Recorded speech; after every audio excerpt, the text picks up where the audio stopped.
కామారెడ్డి జిల్లా జుక్కల్ మండలంలోని కండేబల్లూరు గ్రామంలో వరి కొనుగోలు కేంద్రాన్ని జుక్కల్ ఎమ్మెల్యే తోట లక్ష్మీకాంతరావు తనిఖీ చేశారు. తూకంలో మోసాలకు పాల్పడితే కేసులు నమోదు చేస్తామని హెచ్చరించారు. రైతులకు అన్ని రకాల సౌకర్యాలు కల్పించాలని సూచించారు. మౌచర్ విషయంలో నిబంధనల ప్రకారం చర్యలు, కనీస మద్దతు ధర, తూకాల గురించి ఎమ్మెల్యే రైతులను అడిగి తెలుసుకున్నారు. ఈ సందర్భంగా పలువురు రైతులు తాము తీసుకువచ్చిన ధాన్యంలో తాలు పేరుతో ధాన్యం తగ్గిస్తున్నారని, మాయిశ్చర్ ప్రతిరోజు చూడడం లేదని చెప్పారు.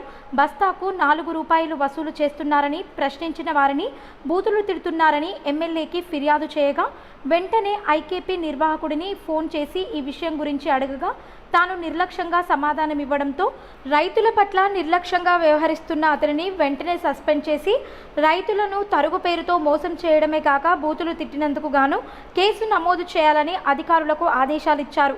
ఐకేపీ కేంద్రాలకు రైతులు తీసుకువచ్చే ధాన్యంలో తాలు పేరుతో తూకం తగ్గిస్తే కఠిన చర్యలు తీసుకుంటామని ఎమ్మెల్యే హెచ్చరించారు.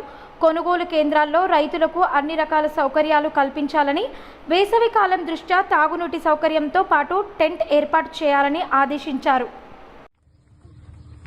ఏంది బాబు ఇది కరెక్ట్గా మన కండబల్లూరులో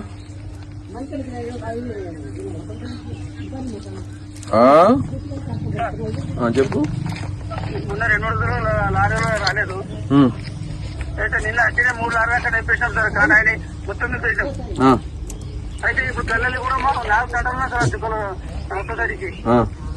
అయితే కళ్ళని కూడా 2 లారీలు ఆపినాం ఇక్కడ మాల్ అయిపోయిందని. అయితే అక్కడ 2 లారీలు పెట్టిండు. అక్కడ ఎందుకు పెట్టిండు వాళ్ళే రావద్దా అని వీళ్ళు సార్. అది అదే వీళ్ళు లొల్లి వీళ్ళు పెడతారు కానీ నువ్వు మళ్ళా ఏంది 42 రావాలి అని చెప్పేసి వాళ్ళకు మళ్ళా సంచికి 4 రూపాయలు ఇవ్వాలని చెప్పేసి అడుగుతున్నావంట. ఏం సంగతి ఇది? అడిగలేదని ఒక్కడు కాదు 10 మంది చెప్తున్నారు. ఆ తర్వాత వాళ్ళ రైతులతో మాట్లాడే పద్ధతి తెలియదా నీకు? ఇష్టం వచ్చినట్టు మాట్లాడుతున్నావంట. చక్కగా రా, 10 నిమిషాల రా ఇక్కడికి. ఏం చేస్తున్నావు? ఏడున్నావు నువ్వు? ఎందుకు పోయినావు? కాబట్టి కొడుపుగల రైస్ మిల్ ఇక్కడ రైతులంతా పరిశాన్ అవుతుంటే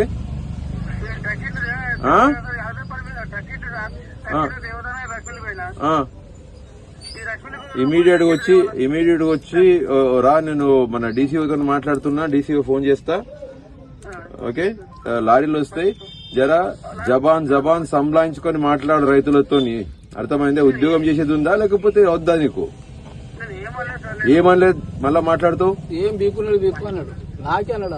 ఆగో, విన్నావా? నువ్వు దా పీక్కుంటాడు దా. నువ్వు రా, నేను ఉంటుందా? తమాషాలు చేస్తున్నావా ఏంది? ఉద్యోగం చేసుకోవాలి, రాజకీయాలు చేసి నడవదు నా దగ్గర.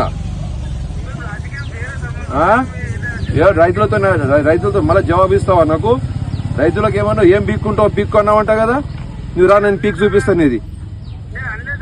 అరే నువ్వు ఒక్కడు కాదు 10 మంది అంటున్నారు. తమాషాలు చేయకు. 10 నిమిషాల దగ్గరకు వచ్చి రైతులతో మాట్లాడి క్షమాపణ చెప్పాలని. విడిచిపెట్టు ఉద్యోగం విడిచిపెట్టు. ఏంది? చలో రైట్. డీసీ చెప్పేసి చలో రైట్.